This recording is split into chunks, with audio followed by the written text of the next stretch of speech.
हालात में। मरीम औरंगजेब इस वक्त हमारे साथ मौजूद है। मरीम औरंगजेब साहिबा, बहुत शुक्रिया आपके वक्त का। मरीम साहिबा, बताइएगा कि आज सुप्रीम कोर्ट की जानिब से जो फैसला आया है, कैसे देख रही हैं आप इस फैसले को? बिस्मिल्लाहिर्रहमानिर्रहीम। देखिए, ये फैसला जो है इसके जिम्मेदार सिर्फ और सिर्फ इमरान खान साहब। इलेक्शन कमीशन का एक कोड ऑफ कॉन्डक्ट है जिसके जरिए इंट्रा पार्टी इलेक्शन होते हैं और हर जमात पे ये कानूनी लाजिम है, कानूनी तौर पर, कि वो अपने इंट्रा पार्टी इलेक्शन इस तरह कराएं जो code of conduct. Imran Khan साहब क्योंकि इलेक्शन में आरटीएस को बिठाने के आदी हैं, उन्होंने समझा कि जमात के इलेक्शन भी ऐसे कराने पड़े। बार बार इलेक्शन कमीशन कहता रहा कि कोड ऑफ कॉन्डक्ट जो है वो एडहेयर नहीं हो रहा और इसको उसके मुताबिक करें। लेकिन इमरान खान साहब एक फाशिस्ट दिमाग के मालिक हैं। वो हर चीज़ जो है ना हिसाब देना चाहते हैं ना जवाब देना चाहते हैं। उन्होंने कहा ये भी चल जाएगा काम। तो आज जो फैसला आया सुप्रीम कोर्ट का, वो इलेक्शन कमीशन के इंट्रा पार्टी कानून के मुताबिक है। अगर आप गैर कानूनी काम करें और आप ये समझें कि कानूनी फैसला नहीं आएगा तो ये आपका सबसे बड़ी खाम खैली होगी। और ये समझ रहे थे कि आगे वो गुड टू सी यू और विशिंग यू गुड लक वाले जज बैठे होंगे, जो आप 9 मई करके आएंगे तो आपको ये कहेंगे कि सलूट है, मर्सिडीज गाड़ी पे अंदर लाएंगे, तो आप इंट्रा पार्टी इलेक्शन भी नहीं कराएंगे, तो आपके साथ वही होगा जो आप समझते हैं होगा।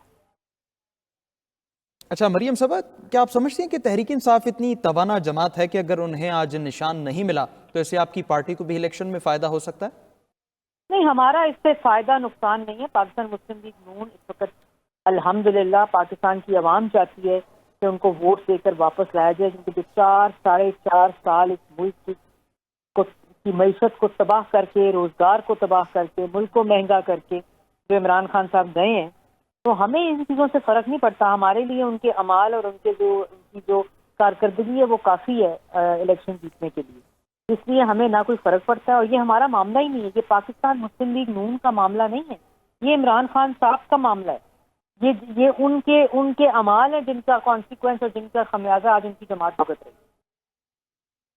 मरीम साहिबा, आप समझती हैं कि दीगर सियासी पार्टियों के लिए भी आज का फैसला जो है वो एक तारीख साज फैसला है और बाकी पार्टियों को जो है वो ऑर्गेनाइज करने के हवाले से जो है बेहतरीन फैसला है ये?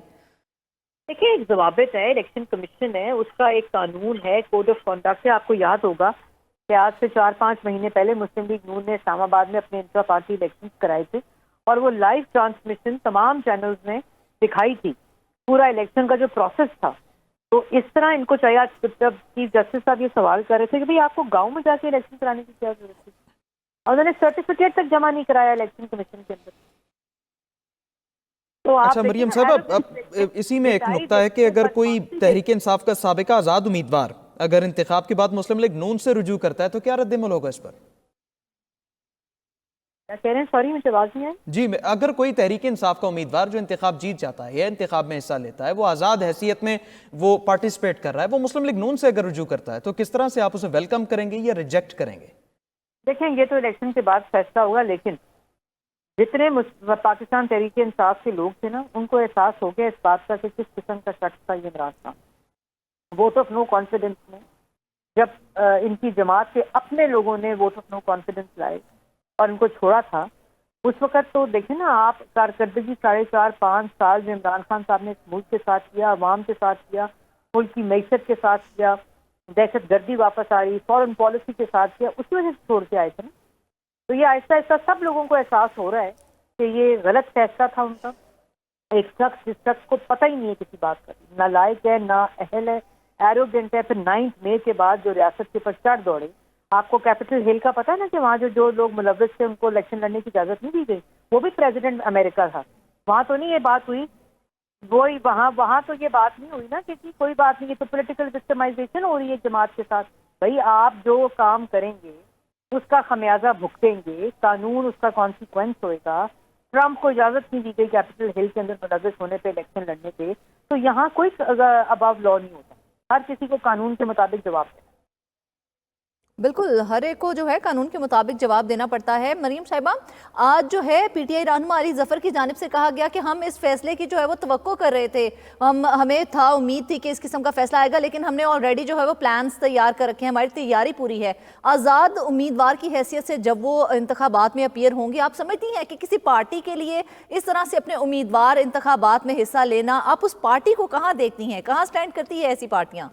वो इन बयानात को बनाने में और झूठ करने में करते हैं। काश वो इंट्रा पार्टी इलेक्शन करवाने में कर लेते। अली जफर साहब कानूनदान भी हैं, अक्लमंद शख्स आदमी हैं, मैं बड़ी उनकी इज्जत करती हूँ। ये इतनी मशवरा वो पीटीआई को दे देते, अपने इंट्रा पार्टी इलेक्शन प्रॉपर तरीके से कोड ऑफ कंडक्ट से करा लेते, तो आज ये फैसला ना आता। बाकी जो प्लान भी उनका है, ए है, बी है, सी है, जेड है, अल्लाह ताला उनको कामयाब करे। लेकिन ये इस तरह कानून की खिलाफ वर्जी करके जो 9 मई में कानून की खिलाफ वर्जी करो, साइफर में कानून की खिलाफ वर्जी करो, तोशाखाना में कानून की खिलाफ वर्जी करो और कहो कि जो फैसले उनके खिलाफ हैं तो कहेंगे कि पॉलिटिकल विक्टिमाइजेशन हो रही है। ठीक है मरियम साहब, जिस तरह हम देख रहे हैं कि आपने सुप्रीम कोर्ट के अंदर उनके अपने लोगों ने इमरान खान को कटहरे में खड़ा किया कि ये गलत इंट्रा पार्टी इलेक्शन से, उनकी अपनी जमात के लोगों ने सुप्रीम कोर्ट के चीफ जस्टिस के सामने जाके गवाही दी और भाषण देते हैं रूल ऑफ लॉ का। बिल्कुल सही। मरियम साहब, मुस्लिम लीग नून भी ज़ाहिर है इस फैसले को देख रही है, समझ रही है और वसी तजुर्बा रखती है सियासत के मैदान में। इंट्रा पार्टी इंतखाबात की अहमियत को किस तरह ये जमात देखती है? जी, इंट्रा पार्टी देखें, ये अहमियत कानून जो बना हुआ है, इसकी अहमियत उस कानून से ड्रॉ होती है। जब एक जमात अपने इंट्रा पार्टी इलेक्शंस नहीं करा सकती तो वो जनरल इलेक्शन किस तरह में हिस्सा ले सकती है? हाँ, लेकिन वो जमात जो आरटीएस को बिठाकर इक़्तिदार में आई होती है, सिलेक्ट होकर आई होती है, उसको नहीं सरोकार के इंट्रा पार्टी इलेक्शन क्या होते हैं, वो तो एरोगेंस उसकी आड़े आ जाती है। मरीम साहिबा, आज जिस तरह से फैसला आया है इंट्रा पार्टी इंतखाबात के हवाले से, स्पेसिफिकली ये फैसला आया है, एक प्रेसिडेंट सेट किया गया है, उस प्रेसिडेंट को आप किस तरह से देखती हैं? दीगर पार्टियों के लिए भी, अगर आप अपनी पार्टी की बात करें तो उसके इंट्रा पार्टी इंतखाबात के हवाले से अब कितनी शफाफियत की ज़रूरत होगी? देखिए, मैंने आपको पहले कहा कि बिल्कुल शफाफियत होनी चाहिए। जो जमातें जमहूरी अमल में हिस्सा लेती हैं, उन जमातों को जमात के अंदर भी वो जमहूरी अमल दिखाना चाहिए, वो कोड ऑफ कॉन्डक्ट दिखाना चाहिए जो इलेक्शन इंट्रा पार्टी इलेक्शन के अकॉर्डिंगली होता है। और इससे हम, जैसे मैंने आपको कहा, एक कोड ऑफ कॉन्डक्ट दिया, हमारी मुस्लिम लीग नून की जमात ने उस कोड ऑफ कॉन्डक्ट के अकॉर्डिंगली इंट्रा पार्टी इलेक्शन कराए। चैनल्स ने लाइव दिखाया पूरी ट्रांसमिशन को, वो सर्टिफिकेट इलेक्शन कमीशन में जमा हुआ, जिसके बाद वो अप्रूव होकर हमें इजाज़त दी गई और हमें आज वो शेर का निशान मिला हुआ है। यही काम पीटीआई ने करना था, इसी तरह करके उन्होंने वो सर्टिफिकेट लेना था। इससे जिम्मेदार सिर्फ इमरान खान साहब। अच्छा मरियम साहब, जैसे हमने देखा कि पीटीआई के बानी रहनुमाओं ने अदालत से रुजू किया था और फिर ये फैसला भी सामने आया है, मुस्लिम लीग नून अपने कारकुनों, अपने रहनुमाओं के लिए अब किन उसूलों को मलूज़े खातिर रखेगी? कौन से रहनुमाओं के लिए? जो आपकी जमात से जुड़े हैं। नहीं, इस फैसले और हमारे रहनुमाओं का आपस में क्या ताल्लुक है? मैडम, इसका इस तरह से है कि जब ज़ाहिर है किसी भी जमात का कोई कारकुन अगर अदालत आलिया से रुजू करता है कि इंट्रा पार्टी इंतखाबात हुए, उसे मौका नहीं दिया गया उसमें शामिल होने का, तो ज़ाहिर है आपकी जमात भी इस फैसले को मॉनिटर कर रही है, तो अपने कारकुनान की बेहतरी के लिए उन्हें मजीद अपनी पार्टी से जोड़ने के लिए क्या लाएहमल रखती है जहन में? ये देखें, कारकुनों को लीड करता है क्यादत। क्यादत जब लीड करती है तो कारकुन उस डिसिप्लिन में होते हैं। और ये हमारे रहनुमाओं का, ये मुस्लिम लीग नून का मसला ही नहीं है, ये पाकिस्तान तहरीक इंसाफ और इमरान खान के उस माइंड सेट का मसला है, उस रवैये का मसला है जिसका खमियाजा आज उनकी जमात भुगत रही है। ये किसी और जमात का मसला नहीं है। ठीक है, मतलब तमाम जमातें जो हैं उनके ऊपर आज का जो फैसला है वो एप्लीकेबल होगा और आइंदा आने वाले दिनों में भी जो है इसके ऊपर अमल करना पड़ेगा। आप समझती हैं कि दीगर पार्टियां, जो नई आने वाली पार्टियां भी हैं, अब वो इसी असूल पर कारबंद होंगी? देखिए, हम तो पहले उस असूल पर कारबंद हैं। हम तो ऑलरेडी इंट्रा पार्टी इलेक्शन करा चुके हैं कोड ऑफ कंडक्ट के अकॉर्डिंगली। ये जिन्होंने नहीं कराया उनकी रहनुमाई होगी, उनको आराम आएगा। ठीक है मरियम साहब, जिस तरह एक अहम बयान आपकी पार्टी की जानिब से गर्दिश कर रहा था कि जो रहनुमा, जो कि इंतखाबात के हवाले से ये खबर थी कि जिन रहनुमाओं को आम इंतखाबात में हिस्सा लेने का मौका नहीं मिल रहा, या पार्टी का फैसला हुआ कि उन्हें उस वक्त मौका नहीं दी जा रहा, उन्हें ज़िमनी इंतखाब में एडजस्ट किया जाएगा। आप क्या समझती हैं कि इस तरह उनका वोट बैंक पार्टी की मुनासबत से मेनटेन रहेगा?